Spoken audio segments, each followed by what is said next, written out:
ബോധമുണ്ടെങ്കിലേ അനുഭവങ്ങളുള്ളൂ, വ്യക്തി എന്ന അനുഭവമുള്ളൂ. വ്യക്തി എന്ന അനുഭവം ഉണ്ടെങ്കിലേ ജീവിതമെന്ന അനുഭവം ഉണ്ടാകുകയുള്ളൂ. അപ്പോൾ ഒരു കാര്യം ഇവിടെ വളരെ വ്യക്തമായി തെളിയിക്കപ്പെട്ടിരിക്കുന്നു. അതായത് ബോധവും ജീവനും രണ്ടും രണ്ട് എൻറ്റിറ്റികളാണ്.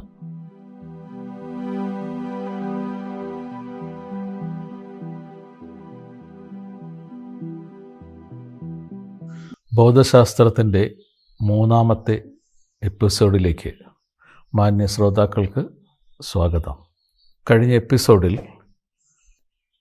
ജീവിതം എന്താണ്, ജീവിതത്തിന് അനുഭവങ്ങളുമായിട്ടുള്ള ബന്ധം എന്താണ്, അനുഭവങ്ങൾ നമുക്ക് അനുകൂലമായാൽ മാത്രമേ നമുക്കൊരു ജീവിതം ലഭിക്കുകയുള്ളൂ എന്ന് നാം ഇന്നലെ മനസ്സിലാക്കി. അതിൽ രണ്ട് തരം അനുഭവങ്ങളെക്കുറിച്ച് നാം ഇന്നലെ പറഞ്ഞു. ഒന്ന് സബ്ജക്റ്റീവ്, രണ്ട് ഒബ്ജക്റ്റീവ്. ഇങ്ങനെ രണ്ട് തരം അനുഭവങ്ങളാണ് നമ്മുടെ ജീവിതത്തെ യാഥാർത്ഥ്യമാക്കി മാറ്റുന്നത്. ഈ അനുഭവങ്ങൾ നമുക്ക് അനുകൂലമാകുന്നില്ല എന്നാണ് നമ്മുടെ ജീവിതം, എല്ലാവരുടെ ജീവിതവും തെളിയിക്കുന്നത്. അപ്പോൾ ഇവയെ എങ്ങനെ അനുകൂലമാക്കാൻ കഴിയും എന്നതാണ് നാം ചിന്തിക്കേണ്ടത്. അനുഭവങ്ങൾ എവിടെ നിലനിൽക്കുന്നു, അതിന് ജീവനുമായുള്ള ബന്ധമെന്താണ്, ഇത്തരം കാര്യങ്ങൾ നാം ആദ്യമായി അന്വേഷിക്കേണ്ടിയിരിക്കുന്നു. അപ്പോൾ അനുഭവങ്ങൾ എവിടെയാണ് നിലനിൽക്കുന്നത്, ഇതാണ് ഇന്നത്തെ എപ്പിസോഡിൽ നാം മനസ്സിലാക്കാൻ പോകുന്നത്. അനുഭവവും ജീവനും തമ്മിൽ എന്താണ് ബന്ധം? അനുഭവങ്ങൾ നിലനിൽക്കുന്നത് ജീവനിലാണോ? ഇതാണ് നമുക്ക് ആദ്യം നോക്കേണ്ടത്. എല്ലാ ജീവജാലങ്ങൾക്കും ജീവനുണ്ട്. എന്നാൽ അവരുടെ അനുഭവങ്ങൾ പോലെയല്ല മനുഷ്യരുടെ അനുഭവങ്ങളെന്ന് കാണാം. അപ്പോൾ നമുക്ക് ആദ്യമായിട്ട് അനുഭവങ്ങൾ എവിടെ നിലനിൽക്കുന്നു എന്ന് പരിശോധിക്കാം. ഒരു ഭ്രാന്തന്, മുഴുഭ്രാന്തന്, അയാൾക്ക് ജീവനുണ്ട്. ജീവൻ്റെതായ എല്ലാ ഉപാപചയ പ്രവർത്തനങ്ങളും അയാളിൽ നടക്കുന്നു. അയാൾ ചരിക്കുന്നു. അയാളൊരു മനുഷ്യനെപ്പോലെ അയാൾ ഈ ഭൂമിയിൽ ജീവിക്കുന്നു. എന്നാൽ നമുക്കറിയാം, അയാൾക്ക് സ്വന്തം പേരോ സ്വന്തം നാടോ താൻ നിലനിൽക്കുന്നുവെന്നോ അറിയാൻ കഴിയുന്നില്ല എന്ന് നമുക്ക് മനസ്സിലാക്കാൻ സാധിക്കും. എന്തുകൊണ്ടാണ് ഭ്രാന്തന് സ്വന്തം പേര് പോലും ഓർമ്മിക്കാൻ കഴിയാത്തത്? അല്ലെങ്കിൽ തനിക്കൊരു വ്യക്തിബോധമുണ്ട്, തനിക്കൊരു അഭിമാനമുണ്ട് എന്ന് എന്തുകൊണ്ടൊരു ഭ്രാന്തൻ പറയുന്നില്ല? വ്യക്തിബോധവും അഭിമാനവും നഷ്ടപ്പെട്ടവനാണ് ഭ്രാന്തൻ. അത്തരക്കാരെയാണ് നമ്മൾ ഭ്രാന്തന്മാരെന്ന് വിളിക്കുന്നത്. അപ്പോൾ ഭ്രാന്തന് ഒരു വ്യക്തിബോധമില്ല, വ്യക്തിബോധമെന്ന അനുഭവമില്ല. കാരണം അയാൾക്ക് ബോധമില്ല. നമുക്കെല്ലാവർക്കും അറിയാം, ഭ്രാന്തൻ ബോധമില്ലാത്തവനാണ്. ബോധമില്ലാത്തത് കൊണ്ടാണ് അയാൾക്ക് വ്യക്തിബോധമെന്ന അനുഭവമില്ലാത്തത്. അല്ലെങ്കിൽ മറ്റ് മനുഷ്യരെ പോലെ അനുഭവങ്ങളിൽ ജീവിക്കാൻ കഴിയാത്തത്. അപ്പോൾ അനുഭവങ്ങൾ നിലനിൽക്കുന്നത് ബോധത്തിലാണെന്ന് വ്യക്തമാകുന്നു. അത് ജീവനിലല്ല. ജീവനിലായിരുന്നുവെങ്കിൽ ജീവനുള്ള എല്ലാ വസ്തുക്കൾക്കും ബോധമുണ്ടാകേണ്ടതായിരുന്നു. അതായത് അവർക്കെല്ലാം ഒരു ഈഗോ അഥവാ ഒരു വ്യക്തിബോധം ഉണ്ടാകേണ്ടതായിരുന്നു. നമുക്കറിയാം, മനുഷ്യനല്ലാതെ മറ്റൊരു ജീവിക്കും ഒരു വ്യക്തിബോധമില്ല. അപ്പോൾ ഞാനെന്ന വ്യക്തിബോധം, എൻ്റേതെന്ന മമതാബന്ധങ്ങൾ, ഇത് രണ്ടും നിലനിൽക്കുന്നത് ബോധത്തിലാണ്, അല്ലാതെ ജീവനിലല്ല. ഇതിൽ നിന്നൊരു കാര്യം വ്യക്തമായി, ജീവനും ബോധവും തമ്മിൽ ഒരു ഇഴുകിച്ചേർന്ന ബന്ധമില്ല, ഒരു താൽക്കാലിക ബന്ധം മാത്രമേ ഉള്ളൂ. അതുകൊണ്ടാണ് നാം ഉറങ്ങുമ്പോൾ നമുക്ക് വ്യക്തിബോധമില്ലാത്തതും നമ്മുടെ നിലനിൽപ്പിൻ്റെ കാര്യങ്ങളൊന്നും നമുക്ക് ഓർമ്മിക്കാൻ പറ്റാത്തതും, നമുക്ക് വീടുണ്ടോ, കാറുണ്ടോ, സമ്പത്തുണ്ടോ, ഭാര്യയുണ്ടോ, കുട്ടികളുണ്ടോ എന്നൊന്നും നമുക്ക് ബോധമില്ലാത്ത ഈ ഉറക്കത്തിൽ അവയെല്ലാം നിലനിൽക്കുന്നതായി തോന്നുന്നില്ല. അപ്പോൾ ബോധമുണ്ടെങ്കിൽ മാത്രം ഉണ്ടാകുന്ന അനുഭവത്തെയാണ് നാം ജീവിതമെന്ന് വിളിച്ചത്, ജീവിതമെന്ന് വിളിക്കേണ്ടത്. അതുകൊണ്ടാണ് ഭ്രാന്തന് ജീവിതമില്ല എന്ന് നമ്മൾ പറയുന്നത്. അയാൾ ജീവിക്കുന്നില്ല, അയാൾ ഇരുട്ടിൽ സുഖമായി ഉറങ്ങുകയാണ്. എന്നാൽ അയാൾ നടക്കുന്നു, ഭക്ഷിക്കുന്നു, വിശ്രമിക്കുന്നു. ഒരു ജീവി എന്തെല്ലാം ചെയ്യുന്നുവോ അതെല്ലാം ഒരു ഭ്രാന്തനും ചെയ്യുന്നു. എന്നാൽ അയാൾക്ക് ഒരു വ്യക്തിബോധം, ഞാനെന്നൊരു അഹങ്കാരം, എൻ്റേതെന്ന മമതാബന്ധങ്ങൾ, ഇത് രണ്ടും ഭ്രാന്തന് ഇല്ല എന്ന് കാണാം. ഇതിൽ നിന്ന് നമുക്ക് ഒരു കാര്യം വ്യക്തമായി, ബോധമുണ്ടെങ്കിലേ അനുഭവങ്ങളുള്ളൂ, വ്യക്തി എന്ന അനുഭവമുള്ളൂ.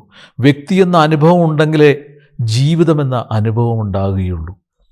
അപ്പോൾ ഒരു കാര്യം ഇവിടെ വളരെ വ്യക്തമായി തെളിയിക്കപ്പെട്ടിരിക്കുന്നു. അതായത് ബോധവും ജീവനും രണ്ടും രണ്ട് എൻറ്റിറ്റികളാണ്. അവ തമ്മിൽ ഒരു താൽക്കാലിക ബന്ധം മാത്രമേ ഉള്ളൂ.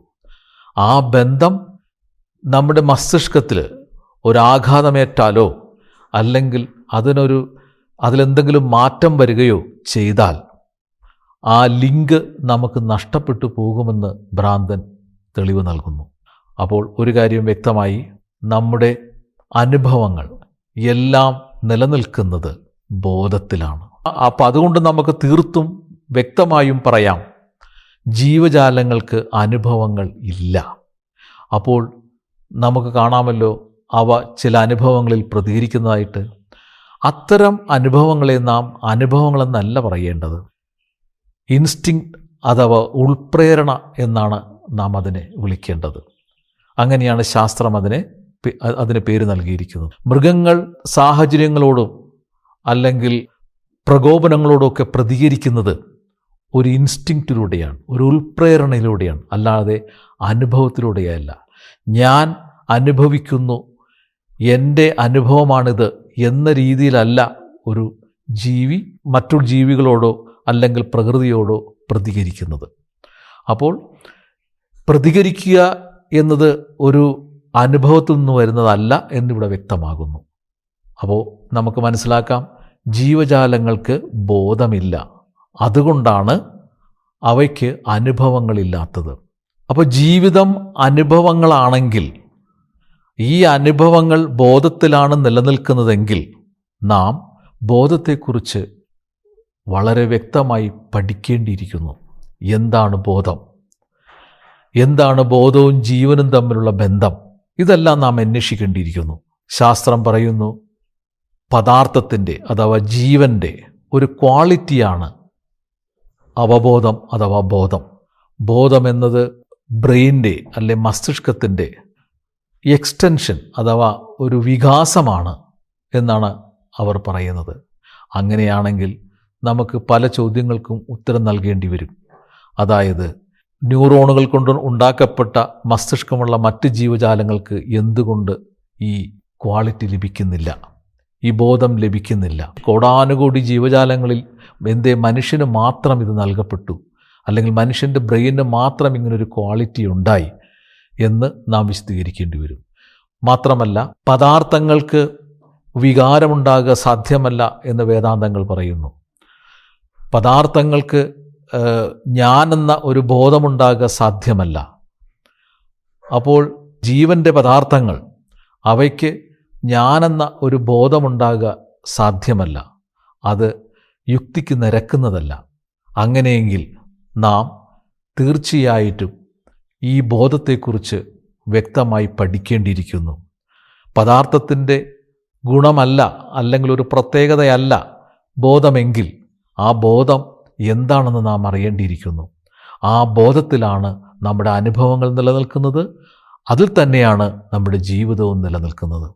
അപ്പോൾ ജീവിതം നമുക്ക് അനുകൂലമാകണമെങ്കിൽ, ജീവിതം നമുക്ക് സമാധാനത്തിലും സന്തോഷത്തിലും സുഖത്തിലും സ്വതന്ത്രമായ സമ്പന്നതയിലും ആകണമെങ്കിൽ തീർച്ചയായും നമ്മൾ അനുഭവങ്ങളെക്കുറിച്ച് പഠിക്കേണ്ടിയിരിക്കുന്നു. അനുഭവങ്ങൾ നിലനിൽക്കുന്ന ബോധത്തെക്കുറിച്ച് പഠിക്കേണ്ടിയിരിക്കുന്നു. ആ ബോധത്തിൽ ഈ അനുഭവങ്ങളുടെ പ്രവർത്തനങ്ങൾ എങ്ങനെയാണ്, ആ ബോധവും ഈ അനുഭവങ്ങളും തമ്മിലുള്ള ബന്ധം എന്താണ്, ഇങ്ങനെയുള്ള ഒരുപാട് കാര്യങ്ങൾ നാം അന്വേഷിക്കേണ്ടിയിരിക്കുന്നു. എന്തുകൊണ്ട് നാം ഇതെല്ലാം അന്വേഷിച്ചില്ല? കാരണം ചെറിയ ക്ലാസ്സിൽ കുട്ടികൾ അധ്യാപകരോട് ചോദിക്കുന്നു, എന്താണ് മനുഷ്യനും ജീവജാലങ്ങളും തമ്മിലുള്ള പ്രധാനപ്പെട്ട വ്യത്യാസം? ഉടനെ അധ്യാപകൻ മറുപടി പറയുന്നു, മനുഷ്യന് വിശേഷ ബുദ്ധിയുണ്ട്, മൃഗങ്ങൾക്കതില്ല. കുട്ടി തിരിച്ചു ചോദിക്കുന്നില്ല എന്താണ് മനുഷ്യൻ്റെ ബുദ്ധിയുടെ വിശേഷത. അതുകൊണ്ട് അധ്യാപകന് മറുപടി പറയേണ്ട ബാധ്യത ഇല്ലാതാകുന്നു. എന്നാൽ ഏതെങ്കിലും ഒരു കുട്ടി ആകാംക്ഷ കൊണ്ട് എന്താണ് ബോധമെന്ന് അല്ലെങ്കിൽ എന്താണ് മനുഷ്യൻ്റെ ബുദ്ധിയുടെ വിശേഷത എന്ന് ചോദിച്ചാൽ തീർച്ചയായും അതിന് ഉത്തരം നൽകേണ്ടിയിരിക്കുന്നു. ആ ഉത്തരമാണ് ബോധശാസ്ത്രം നൽകാൻ ശ്രമിക്കുന്നത്. അപ്പോൾ മനുഷ്യൻ്റെ ബുദ്ധിയുടെ അല്ലെങ്കിൽ മസ്തിഷ്കത്തിൻ്റെ ഒരു വിശേഷത അല്ല ബോധം, മറിച്ച് ബോധം ജീവനുമായി യാതൊരു വിധത്തിലുള്ള ബന്ധവും സ്ഥാപിക്കാത്ത മറ്റെന്തോ ഒരു ഘടകമാണ് എന്നാണ് നമുക്കിതിൽ നിന്നും വ്യക്തമാകുന്നത്. ആ ഘടകത്തെക്കുറിച്ച് വ്യക്തമായിട്ട് ആഴത്തിൽ പഠിച്ചാൽ മാത്രമേ ജീവിതം എന്താണെന്നും ജീവിതം എങ്ങനെ നമുക്ക് അനുകൂലമാക്കാമെന്നും ജീവിതത്തിലെ സന്തോഷവും സമാധാനവും സുഖവും സ്വതന്ത്രമായ സമ്പന്നതയും എങ്ങനെ ഉണ്ടാക്കാമെന്ന് നമുക്ക് മനസ്സിലാക്കാൻ കഴിയുകയുള്ളൂ. സമ്പന്നതയാണ് ജീവിതമെങ്കിൽ എല്ലാ സമ്പന്നർക്കും സുഖമായ ജീവിതം ലഭിക്കണമായിരുന്നു. അവർക്ക് സന്തോഷം ലഭിക്കണമായിരുന്നു, സമാധാനം ലഭിക്കണമായിരുന്നു, അല്ലെങ്കിൽ സുഖം ലഭിക്കണമായിരുന്നു. നമുക്കറിയാം, ധനം അല്ലെങ്കിൽ സമ്പത്ത് പലപ്പോഴും ഈ സമാധാനത്തിനും സന്തോഷത്തിനും സുഖത്തിനും എതിരാണ് എന്ന് നമുക്ക് തെളിയിക്കാൻ കഴിയും. നമ്മുടെ ഇടയിൽ ജീവിക്കുന്ന അനേകം കോടീശ്വരന്മാരെ അവരുടെ ജീവിതത്തെ പഠിച്ചാൽ നമുക്കിത് വ്യക്തമായിട്ട് മനസ്സിലാക്കാം. ഇനി ബുദ്ധി കൊണ്ടാണ് നമ്മൾ ജീവിക്കാൻ ആഗ്രഹിക്കുന്നതെങ്കിൽ അല്ലെങ്കിൽ ബുദ്ധിയാണ് ജീവിതം, ബുദ്ധി കൊണ്ട് നമുക്ക് ജീവിതത്തെ നേരെയാക്കാം, അല്ലെങ്കിൽ ജീവിതത്തിൽ സമാധാനവും സന്തോഷവും സുഖവും സമ്പന്നതയും കൊണ്ടുവരാമെന്ന് വിചാരിച്ചാൽ ബുദ്ധിയുള്ള ആളുകളുടെ ജീവിതത്തെ നമ്മൾ നോക്കിയാൽ മതി. നമുക്ക് ഒരുപാട് ടെക്നോളജികളും ഒരുപാട് തത്വശാസ്ത്രങ്ങളും നൽകിയ ബുദ്ധിയുള്ള മനുഷ്യരെ നാം നോക്കുക, അവരുടെ ജീവിതത്തെ നാം നോക്കുക.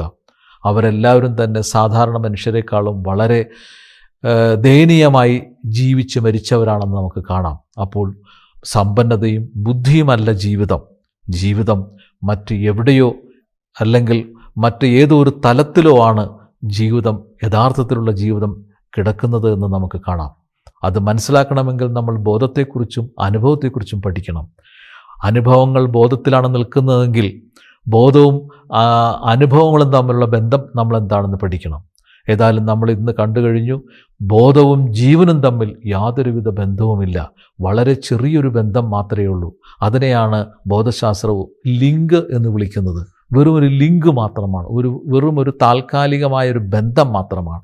അല്ലാതെ ബ്രെയിനിൻ്റെ അല്ലെങ്കിൽ മസ്തിഷ്കത്തിൻ്റെ ഒരു സവിശേഷതയോ ക്വാളിറ്റിയോ ഒന്നും അല്ല ബോധമെന്ന് നമുക്ക് സംശയാതീതമായി ഇവിടെ തെളിയിച്ചിരിക്കുന്നു.